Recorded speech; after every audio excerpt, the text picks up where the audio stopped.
Well, good morning, Southern Oregon, and welcome back to the Real Estate Show. Gosh, I'm glad you could join us today. I'm Alice Lema. I am a broker here in beautiful Southern Oregon with John L. Scott Real Estate and your host of the show. And today we're so happy to welcome back Guy Giles of Churchill Mortgage. Guy is our local in-house lender. He's sponsor of the show, and he comes on once a month and talks to us about what happened the month before. And boy, what a 30 days we've had. I mean, it's kind of exhausting to look back and see all the changes we've had and all the inflation and the interest rates and world events. But here we are. We're in October. We made it, and Guy Giles will bring us up to speed and give us some technical explanations. And since the end of the year is coming up, why don't we ask him if he's willing to start making predictions for 2023? That'll be fun.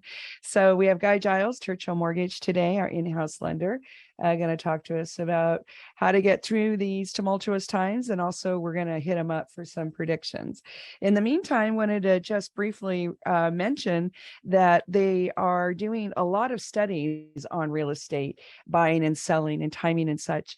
And did you know that the end of September and the first few weeks of October are statistically the best few weeks of the year to purchase a home?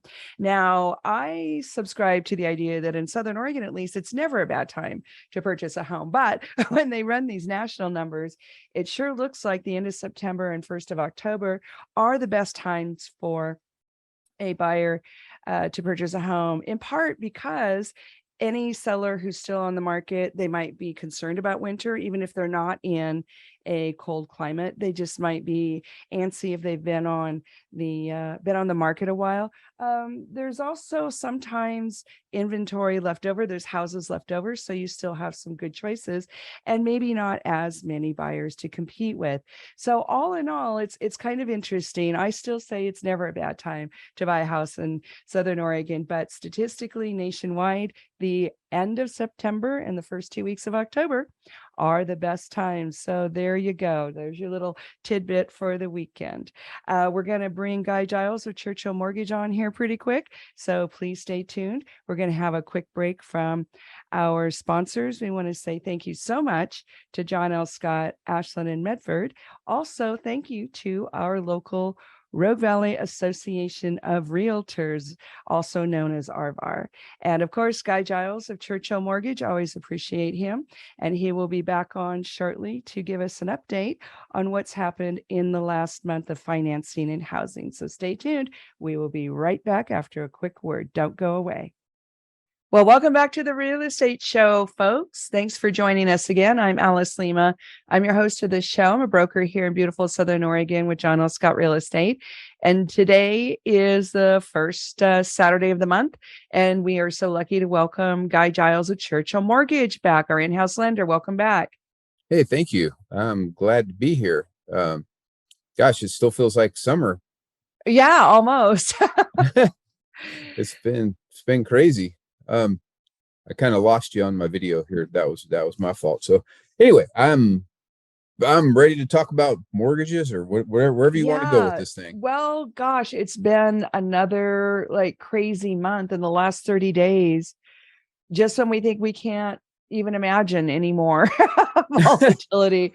So why don't you bring us up to speed what's happened in the last 30 days and kind of what you're seeing now? Well, volatility just doesn't even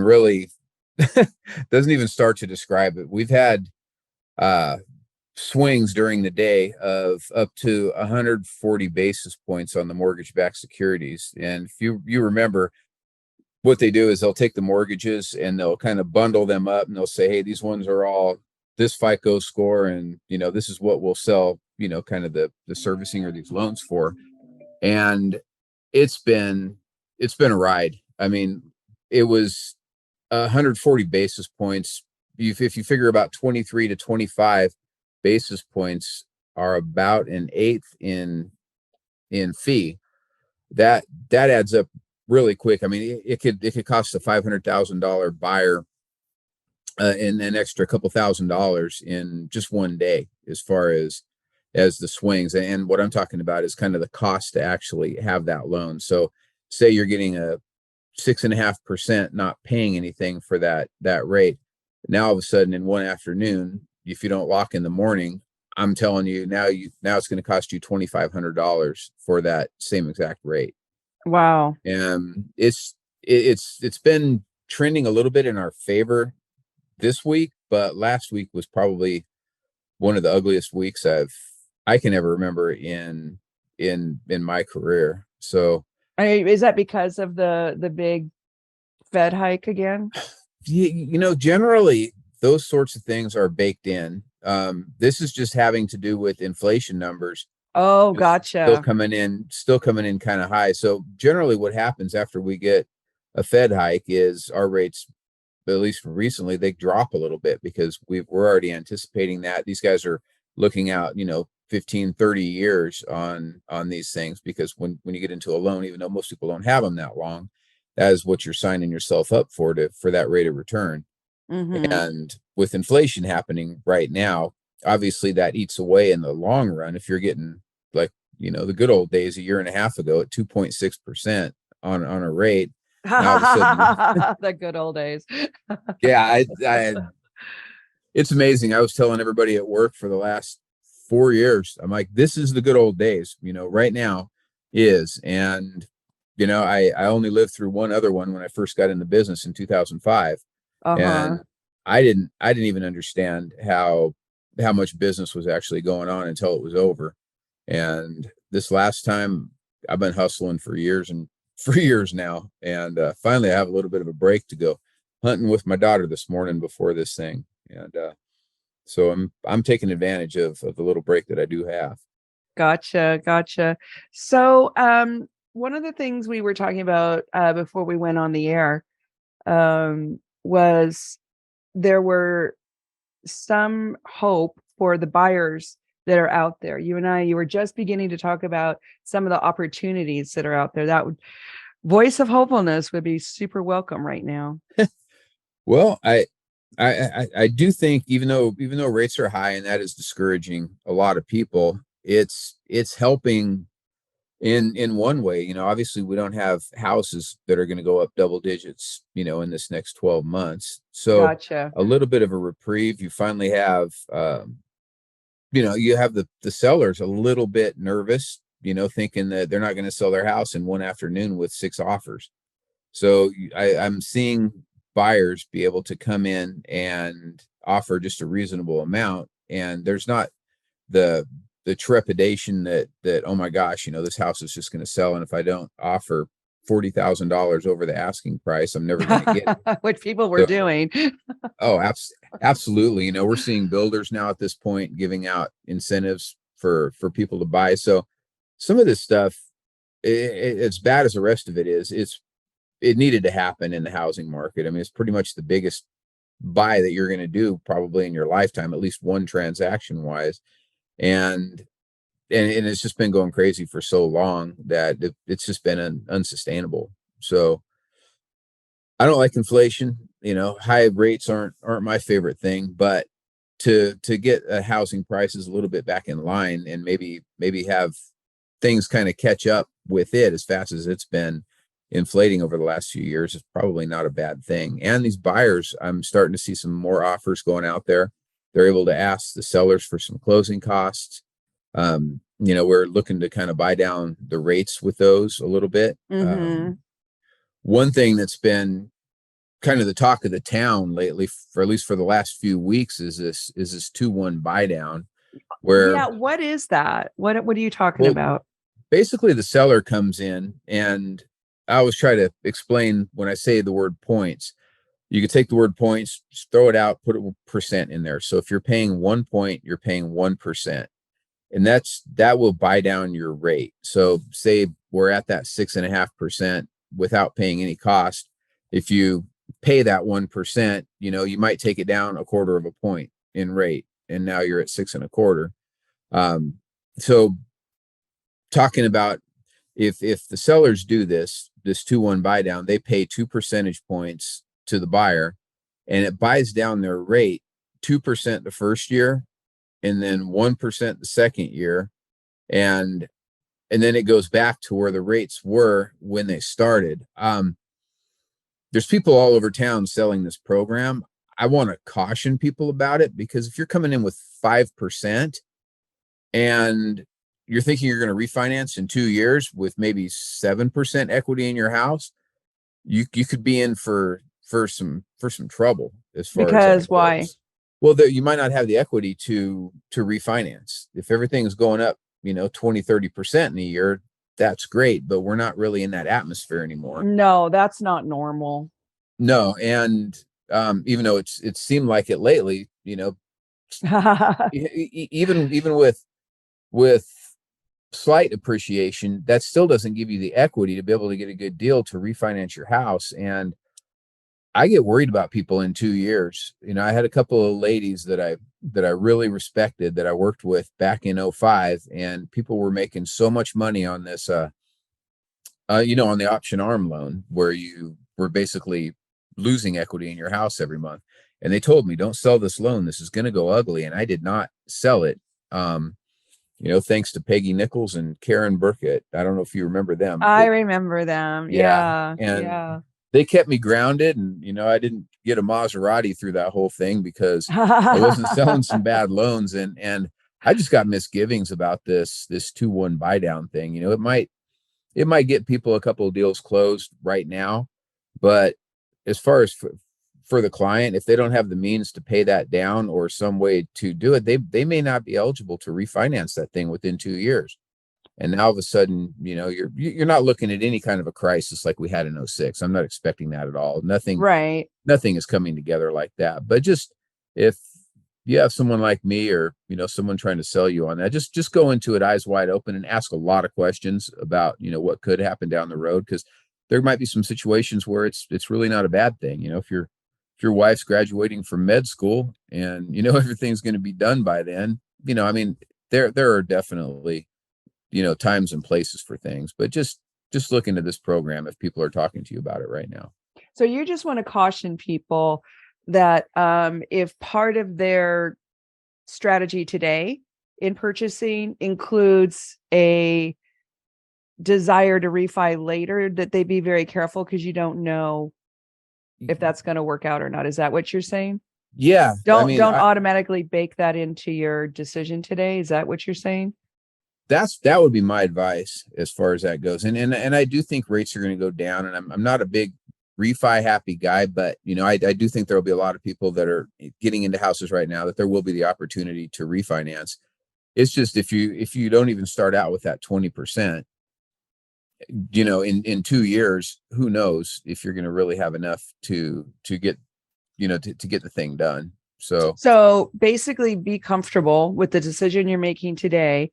If it works out later to refi, you're saying great, but don't make that a life moment so that you're having problems later because you did not get your refi.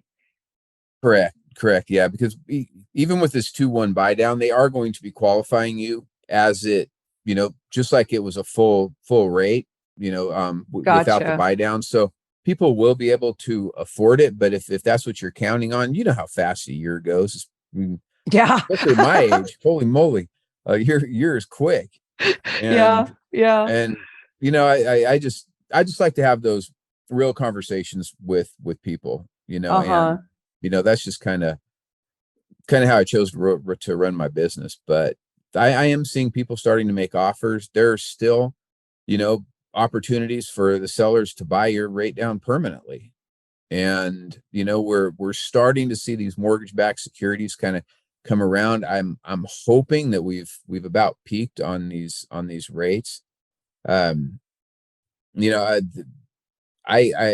can't say anything for sure, but I do still see lower rates next year. So. Interesting. Well, we'll see. And we talk to you every month. It's great. We're speaking with Giles at Churchill Mortgage, our in-house lender. And what was that program called? It's just a 2-1 buy down. A 2-1 buy down. So if you hear that term, go back and replay this radio show so the guy could explain it to you. Yeah. And again, there may be situations where it is a good fit, but just, like I said, life happens quicker than you think. And you just want to go in with all of the information if you're doing any of these exotic. Yeah, So exotic can be troublesome later. So we want to keep you out of trouble, right, Guy? yeah, I sat across a lot of people when I worked at JP Morgan that had gotten into loans in 05, 06. And Oh, one before the thing, housing crash? yeah, and one of the things that was really crazy was Chase would not do a manufactured house, but they acquired Washington Mutual. So everything probably seemed great to all those people that bought manufactured houses.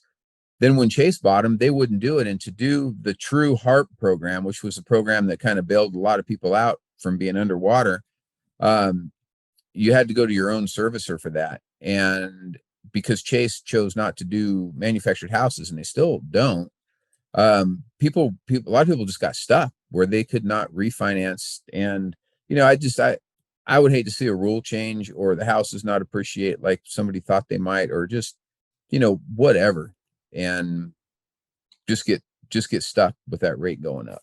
So just Yeah. just be careful. Now we got to take a quick break. We're talking to Guy Giles of Churchill Mortgage, our in-house lender. Comes on the program the first week of every month. So glad to have you back again, Guy. We're going to take a quick break. We're brought to you by Guy Giles, Churchill Mortgage. Thank you very much. We're also brought to you by John L. Scott, Ashland, Medford, and our local Rogue Valley Association Realtors. We'll be right back. Well, hey, Southern Oregon, welcome back to the Real Estate Show. We're so glad you could join us again today. Guy Giles of Churchill Mortgage is back giving us an update on what's happened in the mortgage world and just kind of generally how our economy is affecting housing.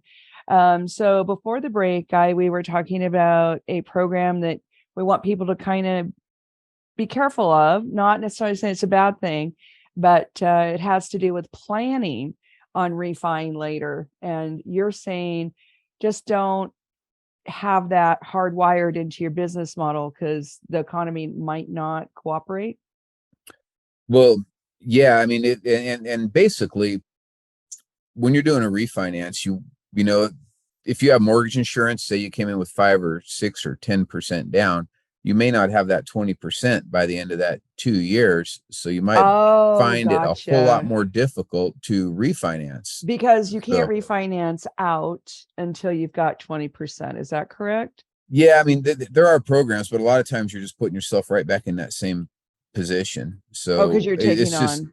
yeah. So, I mean, it might eat up some of the rate that you might be Mm-hmm. gaining. And I'm still a proponent of getting in the game, so Mm-hmm. don't hear what I'm not saying. Just be careful if you got some, slick guy or girl trying to say, well, this is okay because you can just refinance soon and everything will be all right. And they're just conversations I wish people would have had with me when I was buying my first house that they really didn't. So we're just about Mm-hmm. educating people when they come in. And Mm-hmm. we're, like I said, I've never really done bad on any house that I've ever bought. So I'm a huge, it's a huge part of my portfolio. And I think that that is good. Just whatever lender you use, just make sure you're getting educated on all of this stuff. So Yeah, and don't hardwire your future decisions. That's like good lesson for life. So, no, do you mind if we talk briefly about the stock market? Because the stock market is just really struggling. it is, but just kind of like housing, it went up and up and up. And you know, don't panic. It will be okay. Your stocks will go down, and it needed to correct. It had just had such a run up for so long. And then all of a sudden they just pour in all this COVID money, and everybody's just kind of coming, kind of sobering up off a long drunk, it almost feels like. And you know if I think everybody's just trying to get everything kind of the right size right now. We've lost a lot of money in the stock market right now, but if you look historically, it will come back around. One thing we have is an election coming up, and it's not the Republicans taking the House and the Senate are going to save the world, but gridlock is generally good for the markets. I And find that so interesting every time you say that. And yeah, why is that? the biggest part of it is nobody can move in a huge direction, because you're going to have one idea from the House and the Senate, and you're going to have a different idea from the presidency, and then nobody's going to have a 2/3 majority to be able to override a veto. So you just can't have any major things happen in, with, in regards to policy. And that makes investors feel a little bit more comfortable, about business. So that just cracks me up, though, that gridlock in Congress, markets will applaud. That's so funny. Well, if you look all the way through the Clinton era, there was a split. Right. That's a good example, actually.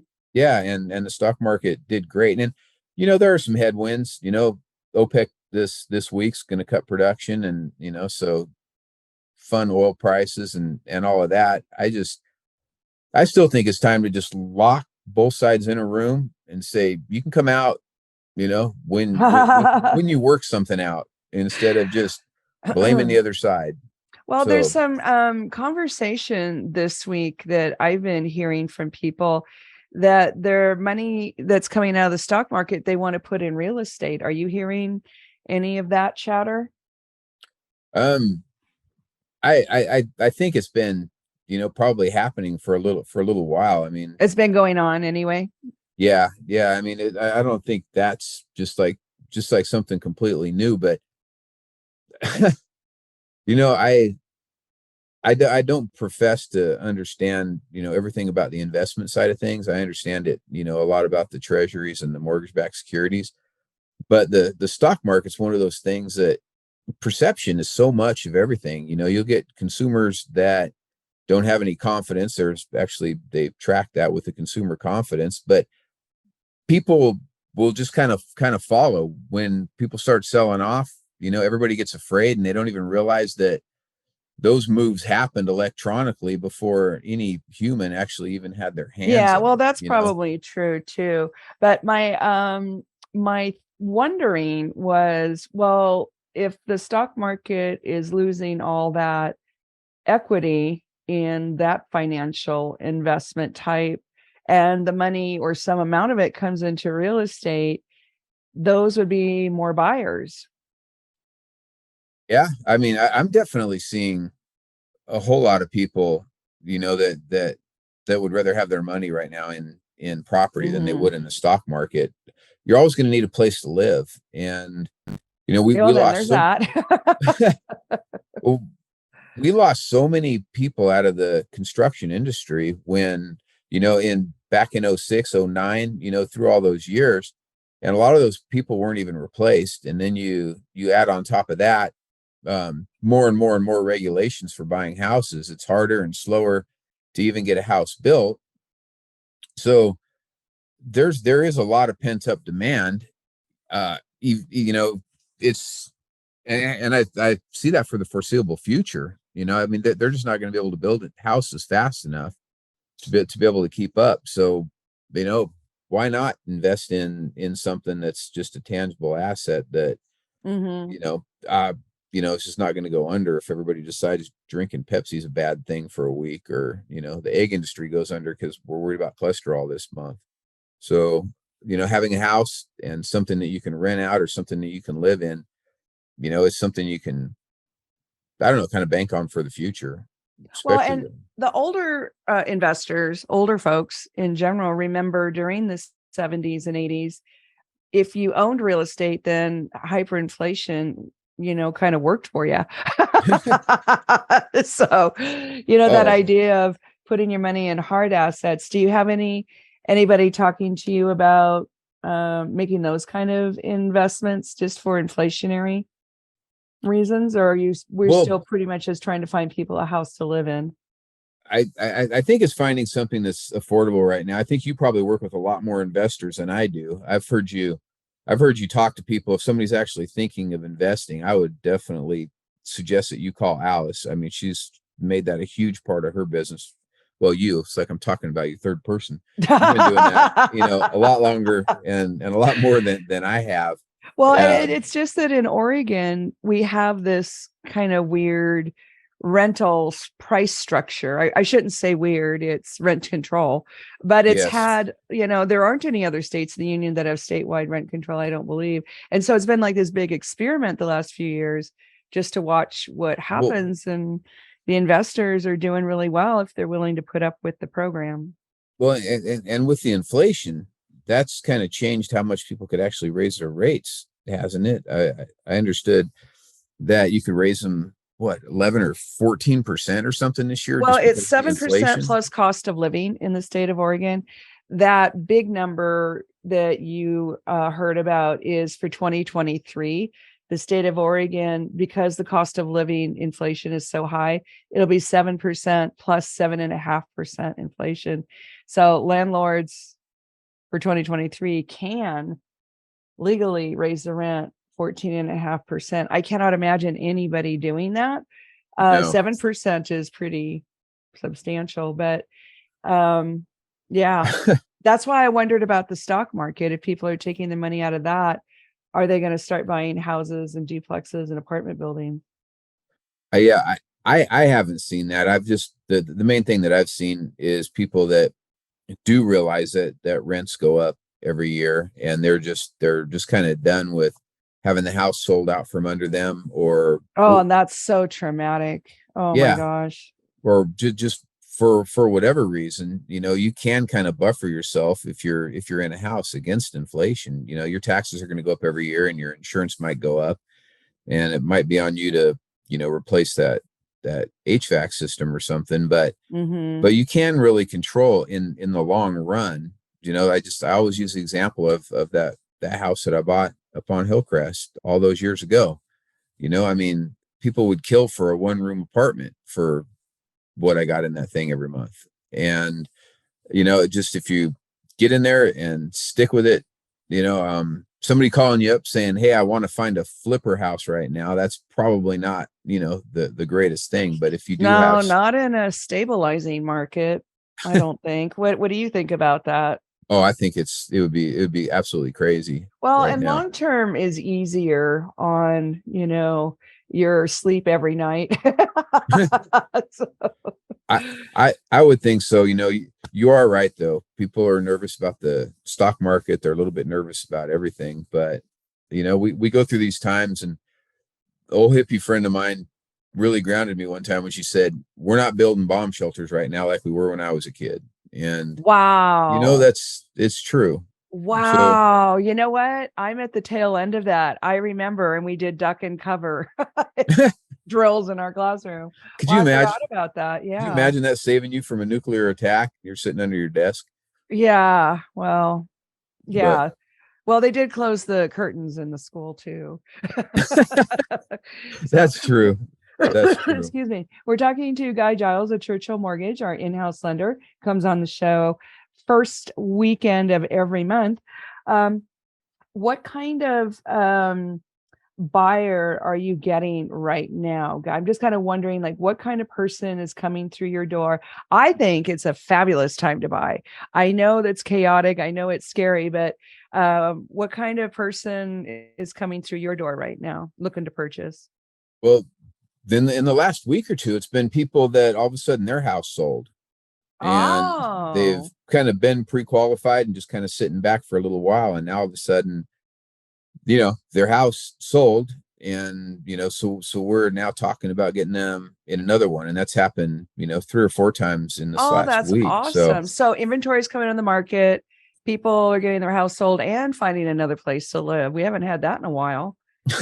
It hasn't felt like it. It's been really weird. I've had a lot of long construction ones going.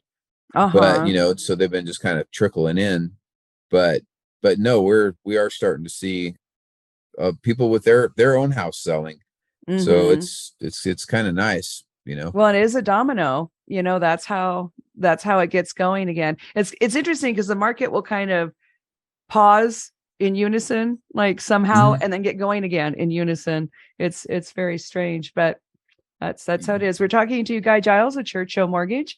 We will be back here shortly after a couple quick words from our sponsors. We're brought to you by John L. Scott, Ashland, and Medford, our local Rogue Valley Association of Realtors, and Guy Giles of Churchill Mortgage. You can also have a repeat of this broadcast tomorrow, Sunday, at 6 p.m. We'll be right back. Don't touch that dial. Well, welcome back to the Real Estate Show, folks. So glad you could join us. We're talking to Guy Giles at Churchill Mortgage. And Guy, in this segment, we're going to talk a little bit about the future. Because as we were talking during the break, we both have a similar prediction, don't we, for the end of the year? Yeah, it feels to me like this right now, literally, maybe even last week or whatever was kind of the bottom, just kind of the nastiest, just everything against you, that could be. And I do really believe in the coming months that it's going to be better with rates. It's going to just be better all the way around. And, I think there might be sellers out there that are thinking, well, I missed the boat, so I'm not going to put my house on the market. And I would think that, at least from what I'm seeing on my end, is you might have given something up to sell your house, but then you're asking for a little something buying your house. So it's kind of a wash, and people are ending up getting into a few houses. I actually had a real estate agent tell me yesterday that something was a good buy. And I don't think I've heard that in a long time. Yeah. It's the prices have softened just enough, right? Yeah. Like there's a house in East Medford with a swimming pool for $400,000. It's small, but it's like I couldn't, because we haven't seen. I mean, remember how expensive anything with a pool got during the shutdown? Oh man, yes, it was crazy. I still remember way back in 06 when there was a house a friend of mine had as a listing and it wasn't big, and it was whatever, and it was $199,000, and I'm like, holy moly, any house that you can get for under $200,000. And it was tiny and in not a great neighborhood. And that's just kind of how that $400,000 house with a swimming pool feels to me right now. That, there could be some, it's not the time to just quit looking, for sure. Yeah. Well, and I really believe we're at a bottom right now, locally, possibly nationally. And I think you would agree, but we'll see. This is the prediction we're making right now is, I think we're going to kind of stabilize here. And we do have a little bit of appreciation. Jackson County's 5% up for 2022.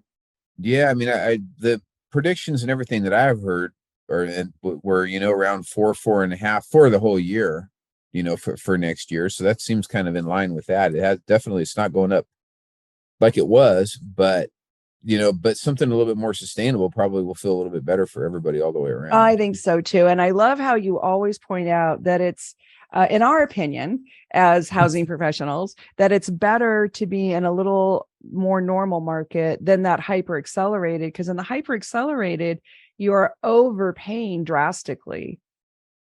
Absolutely. And that's just not normal, sustainable. Yeah, there's a big difference in crossing your fingers and going $40,000 over with a little bit of a lower interest rate, or having a little higher interest rate, maybe asking for some closing costs that'll get your rate closer to where it was before, and you're just not overpaying for that house. And I kind of like that strategy a whole lot better. It's all about the payment, right? It's about the payment. Yeah, that's what it boils down to. I've had a bunch of people come to me and ask, well, what can I approve for? And if my grandma co-signs for me, how high can we go? And I try to just go backwards with these people and just say, hey, what's a comfortable payment for you? And while they're shopping for a house. Oh, that's a great place to start. Yep. Yeah. I mean, and have them try it on, because this is going to take them a little while to find a house. So just have them, your payment's $2,400 a month. Pay yourself that right now. You're renting for, $1,700. Just pay yourself that and see how comfortable it is while you're shopping for a house. And you might find, that is such a good idea. Wow. Well, yeah, I wish I would have written it. It was actually years ago. I heard that from somebody, and it made so much sense. Probably penny to me. nickels. Yeah, that was a couple of those people who just. But yeah, kept us so all grounded. So I'm sorry, go ahead, finish your Oh, thought. no, I was kind of finished with it. Go ahead. I wanted to ask, in the few minutes we have left, if you have any advice for first-time home buyers, tenants. So many of them, the side effect of the interest rates going up, they're on the sidelines temporarily, right? Saving up a little more money, buying a little smaller house. What is your advice between now and Christmas to help them kind of get back on track? Well, for one thing, I'm sure your parents would rather see you in your own house than a nice Christmas gift for them. So friends and family plan, love it. That's my biggest thing is like I said, save some money, which seems weird in an inflationary market, because any money that you have in the bank is kind of eroding right now. But if you can take that difference in what the rent would be, act like you've already got that house payment, you are saving money. Wow. At that point, and just put that into a side account. And it doesn't take all that long if you just cut out a few different things and see what you can really live on. Just make yourself a budget, and a budget will actually, after a month or two, feel like you got a raise, because you know where your money's going. And it's so easy to just nickel and dime it here and there on all these little things. Just take one well thought out trip to the grocery store a week instead of 15 small trips down there. And I've been guilty of that. You'd think there'd be more fun places to hang out than food for less, but I spend probably making too your much own time lunch down there. The new way to buy a house, making your own lunch. And Churchill Mortgage is a big fan of helping people have orderly finances before they enter their housing career. Yes. Yeah. And it's just, again, it's all just about that strategy. And, we like to just sit down with people and come up with that, because if you look in the long run, rents are always going to go up. And if you can save a little bit right now and get into a house, I think it's just better in the long run. Yeah. The wealth building for your life and your family. And plus it just feels good. You can't explain that feeling and what it's like to drive in your own driveway. Yeah. Or you can't mow your own lawn. Or mow your lawn. I would say that. I mean, the only thing sucks is more than mowing the lawn is mowing someone else's lawn. Right. Or paying for them to have your rental lawn mowed. Yes. Yeah. So a couple of good ideas for people who are on the sidelines. And I guess, this goes for first-time home buyers and other kinds of buyers. Saving money by pretending you have the mortgage already, hitting up your trusted friends and family to help you with this purchase. Any other ideas people can work on? What about helping their credit score? What can they do between like now and Christmas to work on that? If you run up your credit card, that's not going to help. I don't use a lot of credit cards, but I did for a big purchase not that long ago, just because my wife said I needed the points. First thing happens, I get an email from Credit Karma that I have a balance on my credit card and I need to watch out. And I'm just like, holy crap, it goes fast. So if you can keep those credit cards under about 30% utilization, just make sure you're making your payments on time. And, that's the big thing. And then just, have it. If you get fed up with your credit card, that's another thing where I'd maybe differ a little bit from Dave Ramsey as far as don't necessarily close it out, because, some old credit is better than none. Maybe throw it in the freezer. And we're going to have to save some of that for next time. Sorry. Yeah. We can go into that a lot next time. All right. Guy Giles, Churchill Mortgage. Thank you so much. We'll be back again next week. Have a beautiful weekend, folks.